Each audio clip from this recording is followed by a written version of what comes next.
Great. Really excited to be here in College Station. Certainly it's a place we've been several times over the course of the last 8 or 9 years, but amazing ballpark, and this is my first chance to see it. So I feel honored to be here, excited about our club, excited about the way we've played in the last 25 to 30 games, and feel like we've had to overcome a lot throughout the course of the season, as most teams at this point in the season have. So looking forward to hopefully playing our best baseball this weekend. Let's talk about your comfort level in this place. You kind of touched on it, but how do you think it'll benefit you throughout the weekend? Well, certainly, I mean, anytime you've been somewhere, it's going to help you be a little bit more familiar with it. We haven't been here this year, and we were here last year. So, you know, I think when your roster's loaded with a bunch of Texas kids that have played here, whether it be in summer ball or for TCU, it's certainly better than going somewhere that you've never been, although the environment will certainly be different. Coach, your familiarity with this place, also with Ole Miss, you've played them this year, and in a few recent years, maybe not some of the other players, but been a little running series there. Just talk about what you know about the program and also this year's team. Well, I know a lot about the program because Mike Bianco and I are longtime friends. I was an assistant at Tulane, and he was an assistant at LSU, and we were trying to beat each other's heads in all the time. So, but have great admiration. He's a very dear friend of mine. Our families are close. So I have a pretty good feel for the program and what they're all about. In terms of their team, kind of like the ballpark, you know, it is good that we have played them before. It's good for them and it's good for us, but I'm sure he would probably say they're a much different team today than they were the second week of February, and I know we are. So all bets are probably off that way, but it is, I mean, it's nice to, I don't enjoy playing friends, but certainly enjoy playing great programs, and that's what they are. Josh, how much do you kind of put it on your shoulders to rally the troops, especially with the loss of Coates?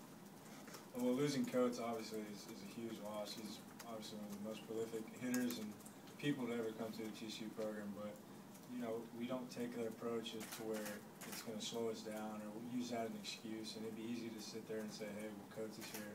You know, maybe it just wasn't our year, but that's not the kind of guys that we are and not how Coach teaches us to be. So we're going to continue to attack one game and everybody just take care of their own business, and we should be okay. Josh and Coach, I wish y'all would both address this. What do you remember about Bobby Wall and his outing against you guys at TCU? Bobby had great stuff. He didn't have the best command that night, but he threw a lot of strikes and he made pitches when he had to. And the bottom line is he beat us that first night. So, but he's a little bit different pitcher than he was at the beginning of the year. But just have to go up there and just have a good approach and stick with it. I think, you know, just hearing Josh and some of the other guys that faced him in the Cape Cod League as a reliever, and then seeing him this year, I think it was his first start. Maybe, I know it was his first start of the year, obviously, but maybe his first start of his career. So I always follow Coach Bianco's teams, and so I followed their season, watched him on TV a lot, and it seems like he's certainly evolved into more of a pitcher, being a three-pitch guy that can throw all 3 pitches for strikes. So I certainly would prefer to see the guy who throws harder with not a lot of command, but I don't think we're going to see that. I think we're going to see a guy that has definitely developed into one of the elite starting pitchers in the SEC, which makes him one of the elite starting pitchers in the country. Preston and Coach, you had a pretty good outing against Ole Miss when y'all faced them earlier in the year. Just what made you successful? What allowed you to get the outs? And Coach, if you could maybe elaborate on that as well. Well, I guess I was obviously nervous at the beginning, but I just settled down and just threw strikes and let my stuff do the work. I didn't try to overthrow. I just let them get themselves out, basically. Well, Preston wasn't in our rotation at the time. I think he pitched 3 or 4 innings out of the bullpen, maybe. That was his first appearance in his college career. You know, for a recruiting walk-on from Charlotte, North Carolina, so it's a big step up, I think, for him to pitch in that environment against that level of team. But as you see, his numbers have obviously proven themselves over the course of the season. I think he was named to an All-American team today. Congratulations. And you know, the great thing about Preston is, you know, what you see right now is what you get in the course of the game. You know, at least that's what is perceived.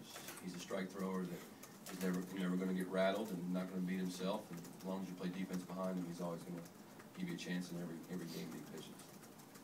Preston, in this kind of what you live for, and facing Bobby Wall, an SEC team, and in a regional big environment.